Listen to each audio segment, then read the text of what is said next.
guys, welcome back to my channel. Let's chat, let's do it. I can't believe the day came. My son is sleeping in his own bed.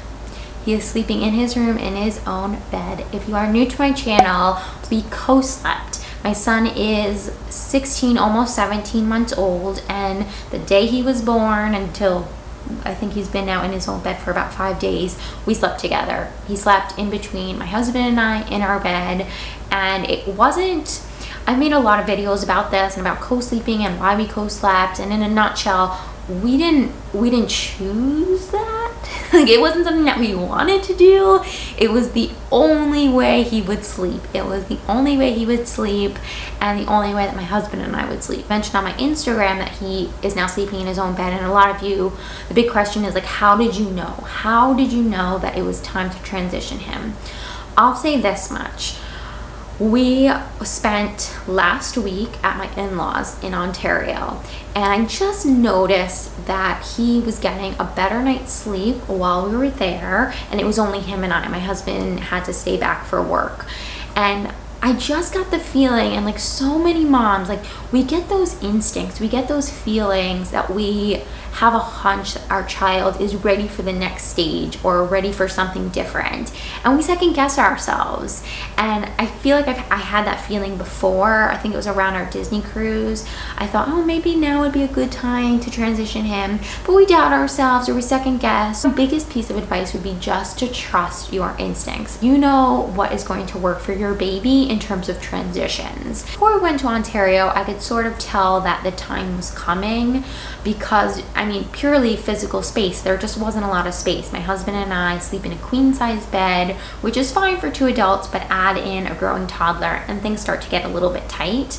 And like I mentioned, my son is growing, and in the middle of the night, he sort of like turns himself horizontally. So inevitably, I was either getting like a head to the chest or little feetsies to the chest. My biggest worry and anxiety for transitioning him into his own bed was that he would not recognize his room and his bed as the place that he goes to sleep. That he would see our bed and our bedroom and be like, wait, no, that's my bed, that's where I want to sleep. And then he would put up a bit of a fight or think that like, no, my bedroom's only for playing, or see his toys, because we have his toys in his closet and his books, and that he would want to go play with his toys. And the thing that still is on my mind now, and is a huge reason why like I'm not getting the best night's sleep now, is that I am still concerned and worried about SIDS. I know that he's like outside the range of the age range of SIDS, but I don't think that that worry just goes away because of his age. I've always known where he was, but now that he's in his own bed, I get nervous. I still get worried, and I think that that little bit of worry is normal and is, you know, going to keep me on high alert. But those were my worries going into it. So honestly, all I did was we got home from Ontario, and that night I just did our same bedtime routine. Everything was exactly the same. I just did it in his room. So I got him after bath time, which was exactly the same, like times, everything stayed the same. I, after bath time, brought him into his room, whereas normally I would bring him into mine. Brought him into his room, dried him, put on his pajamas, diaper. Then we came out, you know, we played a little bit, and then when it was time for bed, I brought him into his room, shut the door, sat with him, and like our bedtime routine is that I'll sit next to him as he falls asleep, and then when he falls asleep, I'll get up out of the room, and that's what I did. And honestly, I think I got kind of lucky here, because I think in every case is not going to be the same, and some kids might put up a fight more than others, which is fine. But with him, he fell asleep, and that was it. And then I got up and left, and every night since then, it's been almost as if he's been sleeping in there forever. It makes me giggle a bit. It makes me really feel like, okay, this was the right time. This was the right time for him, and it just worked. It just clicked. So it's funny because I didn't have to use any crazy tips. I didn't have to use any crazy tricks to get him to be in there. It just happened. I know down the road, I'm sure he'll have nights or maybe even weeks or phases where he doesn't want to sleep in his bed. He wants to sleep with mommy and daddy, but though I feel like those are different, and those will be more phases and like growing pains stuff, versus this like definite transition from our room to his room.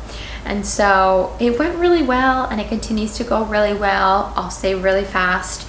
On my part, on my side of things, I put out on Instagram asking you guys like what you do with the monitors next to your bed, because I found the first night I had to keep the monitor on. I was too nervous. I had the volume all the way up, monitor on. And that night obviously didn't sleep well. I got up a few times, like going and check on him. I just wanted to make sure he was okay. The second night I did sleep with the monitor off, or like the picture off, but the sound all the way up.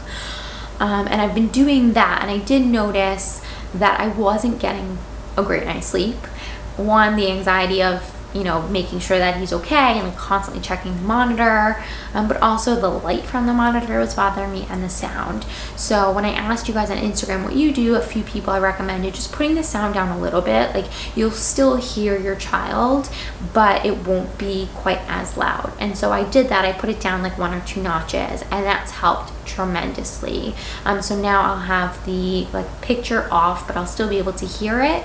And I found that is so much more conducive to like the sleeping conditions that I need. I will say too that last night, actually, he did wake up in the middle of the night, and I went in there and he fell right back to sleep. But I was like, you know what, I wonder like what it would be like if I slept in his room, because we've had a few rough nights in my house where I haven't been getting a good night's sleep. My husband hasn't been getting a good night's sleep. Hugo's been sleeping great, but my husband and I haven't. And so I was thinking, you know what if I just take the anxiety out of the equation and I go and sleep with Hugo in his room? That way at least I can get a good few hours of sleep. And when he wakes up at like 5:15, 5:30 without fail every single day. So I was like, when he wakes up at 5:15, 5:30, like I'll feel good, and you know, everyone will be happy. So I grabbed my pillow, went in there and slept with him in his bed. His bed's a double bed, and oh my gosh, I had like the worst night's sleep ever. The worst night's sleep. And it's because Hugo likes his space. He likes his room. He likes his space. And so it was just, again, it was just it reaffirmed everything that I knew, but was just nervous about. He is totally fine in his own bed. He's totally good, and he does not need me like crunching in on the side. I did get that question a lot actually, and that made me think of it.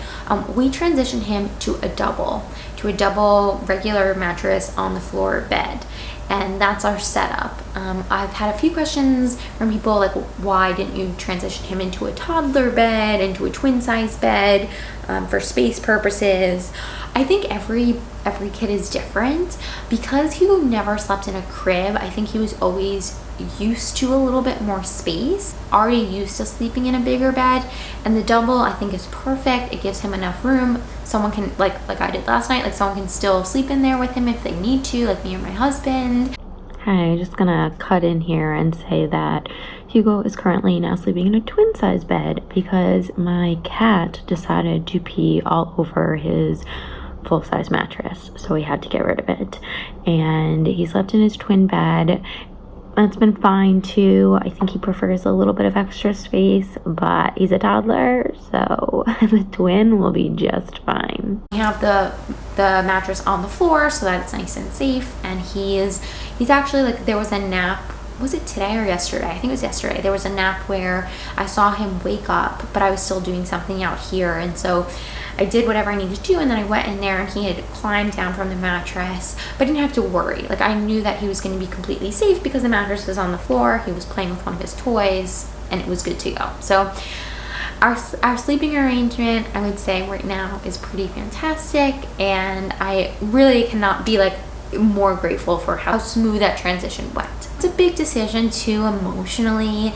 He has been sleeping, like I mentioned, he's been sleeping with us since he was a baby, and so putting him in his own room, in his own bed, was a huge transition, not just for him but for me too. And the first night that I slept in my bed with my husband without him, it felt really weird, and it felt really lonely, and it almost felt like I was saying goodbye to my baby. And to a certain extent I did. You know, he's a big boy now and he's sleeping in his own bed, and for us, that's what that symbolizes. I know for a lot of parents, their newborns sleep in a bassinet and then transition to a crib, but he never did that. And so for me, it was very emotionally overwhelming.